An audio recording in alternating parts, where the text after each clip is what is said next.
with Leonard and with Brenda, Margot lived many a lifetimes in her one lifetime. And so we gathered today in honor of Margot, and that's what we want to do today.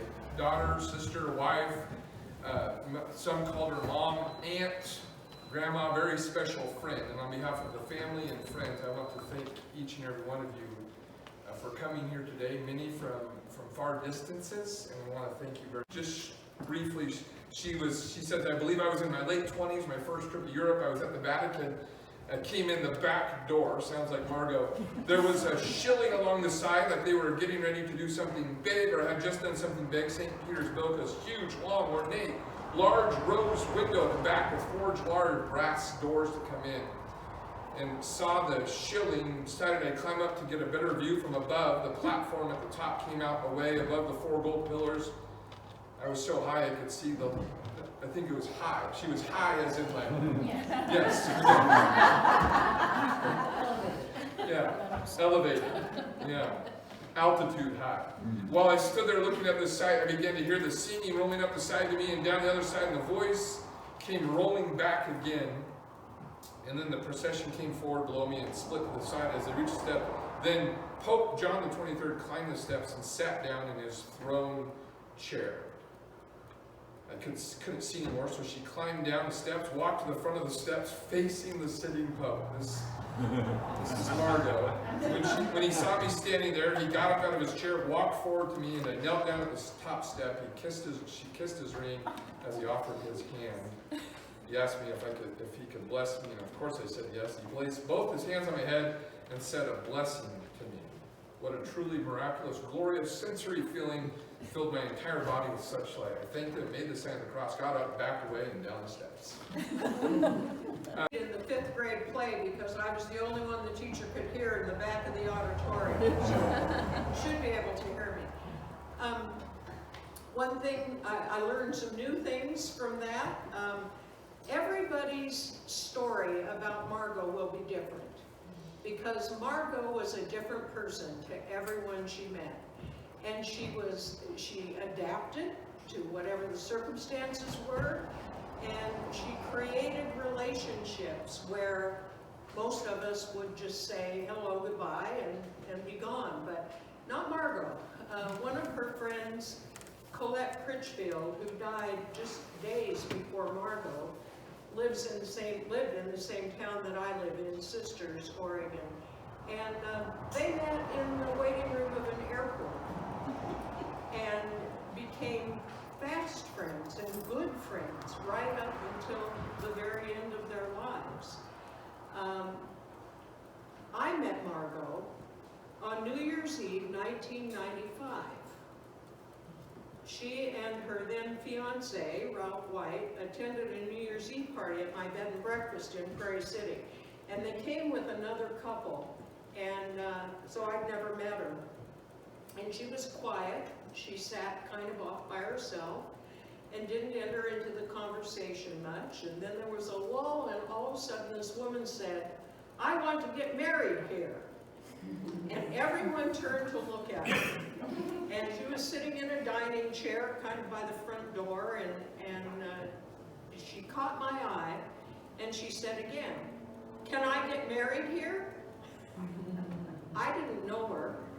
I didn't know what she had in mind, and I certainly wasn't prepared to host a large event.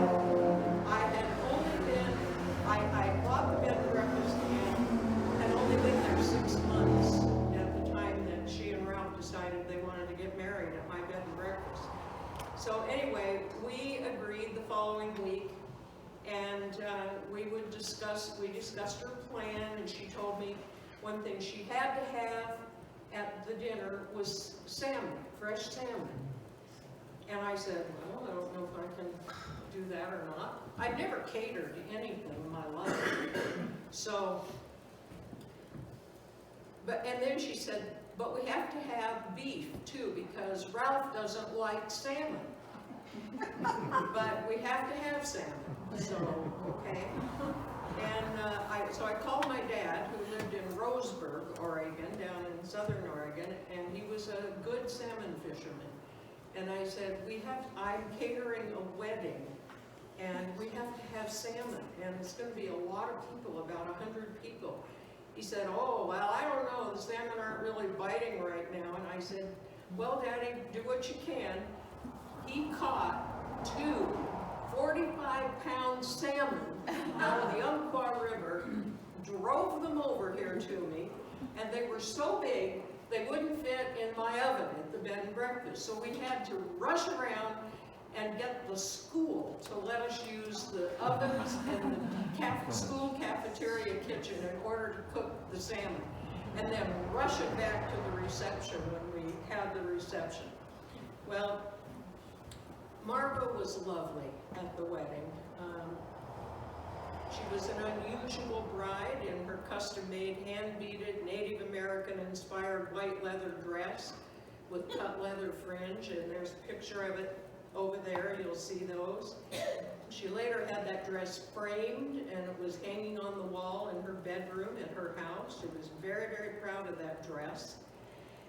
And as I got to know her better over the years that followed, I was often struck by how mismatched she seemed with Ralph White. Here she was, this relatively sophisticated, well-educated woman.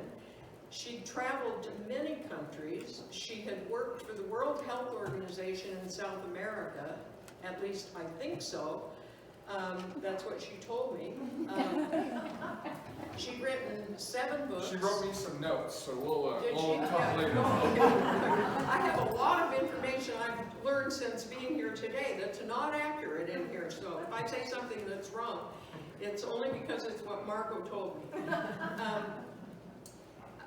She was well-educated and well-traveled and worked for the World Health Organization. She'd written 7 books on occupational therapies that she had developed to treat developmental anomalies in both children and adults. And Ralph was known as the Mountain Man, and his lifestyle and activities were all designed to promote his reputation and live up to his name. That's just who he was. He was the Mountain Man. And Margot, I don't know, I just never could get it, you know, but we were social friends, and I was at their house with them together many times, and I think they had a good relationship over those years they were married.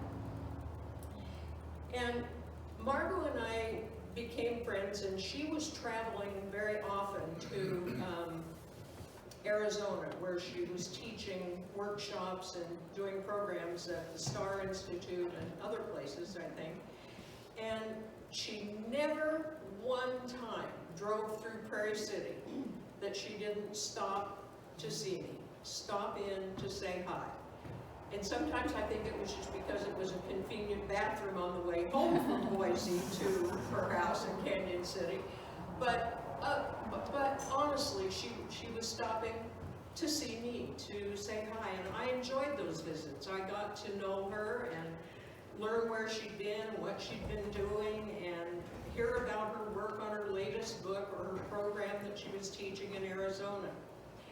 And in 2002, I had taken a job as the executive director of Families First of Grant County, which was a parenting education programs for at-risk parents, which means parents who were at risk of either not properly caring for or abusing their children, maybe neglecting their children, because of their own backgrounds, their own childhoods.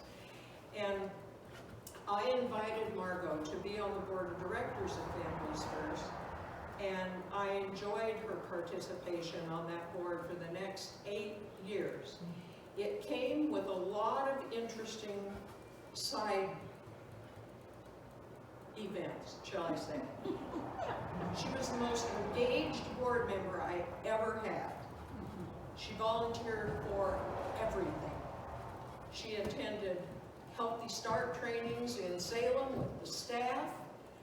She became certified in programs that we use to teach new parents, one in particular on how to calm a crying baby. You know, the kind of crying baby that won't stop crying and makes you want to throw it against the wall because you're up to here with stress. She never lost patience with the baby or the parents.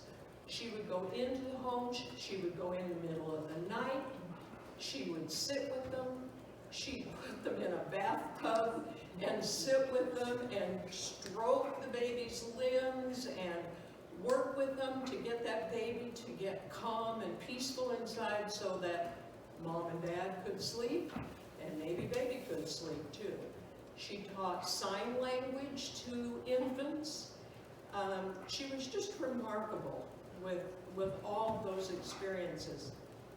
And some of what I'm going to tell you in a minute were things that I thought I learned about her when we were at a Healthy Start training over in Salem that lasted for several days, and she was one of the presenters. She was presenting on container kids, which I'll tell you what that is in a minute. But we had one workshop where was a doctor from UCLA talking about the stressors of early childhood and early childhood development, and how those stressors, incidents, occurrences add up to create real problems for adults with mental health and behavior as they are through it. Well, I think there were 18 things on the list, and we all had to fill out the list. You know, how many of these things do you have in your life? Margot had 17 out of 18. And I looked at this thing and I said, how is that possible? How can you have those? She says, well, I was adopted, that's abandonment. Then I was and then my mother died, that's another abandonment. And then my father sent me away to live in a boarding school, that was another abandonment. And these things that she had gone through or claimed to have gone through just kept piling up until she was a prime candidate to be a hopeless alcoholic, according to this guy that was teaching the class. But instead, she had taken all of those incidents, those circumstances, those things in her life, and she turned them into something very, very positive. She was a certified doula. She developed programs to help children relearn developmental skills they missed along the way that were affecting their ability to learn at pace with their classmates. Her book, School Moves, is it over there? Yep. S, after he died. Margot had no place to go. And she didn't know how to get there, and she did. She went all around Oregon and Idaho looking at retirement homes and independent living facilities. If you were on her phone call list, you probably got phone calls from her during that time. But she called me every few days or every week or so, and she'd say, I'm going to live in this place, or I'm going to live in this place, and they were all over the map, from Boise to Mount Angel, Oregon, to Milwaukee, Oregon. I mean, Salem, she had all kinds of places she went. She was growing old, and she was growing old alone. And there was a sense of unsettledness about her in those days. In those months after she sold the house in Canyon City, she was in it for quite a few months after she sold it. I don't know exactly why, but anyway, and she was casting about for a place to land. Somehow, she collared Leonard and Brenda into helping her move out of her place. She told me she'd hired them to help her, and maybe that is what happened. But when the time came and they showed up to move her, they realized she had no place to go. They took her home with them, and she stayed until she died. They eventually bought a house together with separate living quarters for Margot. She was thrilled, and she thought of them and spoke of them as her family. Margot loved Leonard and Brenda. She called me and told me she was going to be living with them and that she was adopting Leonard. He is my son, she said. He is a good man. I'm leaving everything to him. He deserves it. Well, she didn't. I mean, she left. She had a trust, and it's funding a camp, Lake Creek Camp, I think it's called. But when I questioned if she was sure that was something she wanted to do, I mean, adopting an adult is quite a thing, you know. She never hesitated a second or wavered for a moment. In the 3+ years that followed, she called called me often and told me how good Brenda and Leonard were to her. "He's my son," she would say. "He's a good man." And she believed that with every fiber of her being. She loved him, and he was good to her. And I say, imagine in your own life what you would have done in the same situation. You're hired to help an eccentric old lady move out of her house and discover she has no place to go when you're done. Would you just accept payment for your services and go on with your life? Let her get in her car and drive off to wherever she might land? Wish her well and say, "Stay in touch and let us know where you are"? I ask myself those questions because I know I wasn't as good a friend to Margot as she was to me. I wasn't as helpful as I could have been, or even should have been, as she faced divorce, death of a spouse, and a lonely future. Leonard and Brenda didn't hesitate. They said, "Come with us. Stay until you figure out where you want to be or find a house to buy." They didn't leave her alone on the porch to find her own way somewhere. They took her in and never looked back. They didn't do it for money. They did it because it was the right thing to do. That she offered money and insisted on adopting Leonard was her way of showing love and appreciation to a couple with their own lives to live, who took her in and let her live with them when she had no place else to go. The official adoption never happened, but I know in her heart she adopted Leonard. And Leonard called Margot Mom and refers to her as Mom to this day. What a joy that must have been to her. When he called her Mom, it sounded as sincere and loving and natural as any son addressing his mother. Her loss is for him as deep and meaningful as the loss of any one of us would feel for the loss of a parent. Leonard and Brenda will miss Margot in their lives. She meant the world to both of them, and they to her. And back on the table back there as you come in, I brought a gift for them. It's a remembrance gift that my daughter makes, and they're called Solace bottles. And it's a bottle that you hang on a shepherd's hook or something in a sunny spot in the garden. And it's got a solar cap on it, and every day as the sun goes away, the bottle begins to sparkle and glow with tiny solar lights, radiating that spark of life you had grown to love in your lost loved one. And together, they planned this lovely memorial and celebration of life to mark Margot's 86th birthday. And this is her birthday today, by the way, if you didn't know that. And give those of us who lived out of the area a chance to gather and remember a remarkable woman, filled with love for others, who left an indelible mark on the universe. Thank you.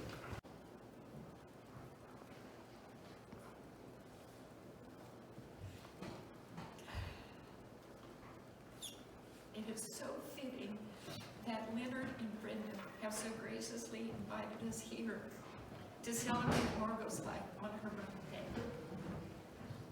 She, more than anybody I know, put much effort into appreciating and celebrating her birth in extraordinary ways. One example people have already mentioned twice was a 13-day trip down the Grand Canyon, Colorado River. But by the way, that was with a three-string quartet and a trumpet player for her 75th birthday. She spent a lifetime trying to understand and make sense of the physical, emotional, and spiritual traumas of her life in order to understand and fulfill her own purpose and mission in life. In Margot's own words, healing the children was her mission. Her words that I read I've been going through her books and her memoirs for the last couple of days, and so some of the things I'm going to talk about are in Margot's own words. She said, "Heal me first, let go, forgive my past of the traumas, guide, heal, and teach parents and children to heal themselves, work with adults, healing the child within, work with animals, work with different races and cultures, Japanese, Chinese, Mexican, children from Bhutan. She has done this through the people that she has taught too, and I was one of them. What a purpose and mission her life was. In Margot's own words, I'm going to read to you from what she wrote, Call to Mission. God called me, Margot Grace, at between 1 and 2 a.m. on August 27, 1936. He requested and strongly directed me to be his messenger to come to the planet Earth at this time to administer healing to injured, traumatized infants, children, adults, and animals. This assignment mission came during my prenatal suffocation experience at birth. She talks about that a little bit. She lost a twin during the birth process because it wasn't her time to come. Since that time, 83 years ago, which was how old she was when she wrote this, I have been that messenger, healing children and animals, especially dogs and birds, with loving massage, manipulation, holding them, setting their bones and wings with positive healing energy, and returning them to their environment. I remembered this so vividly, even from when I was 6 to 7 years old, a shy, afraid of the dark, lonely, scared child.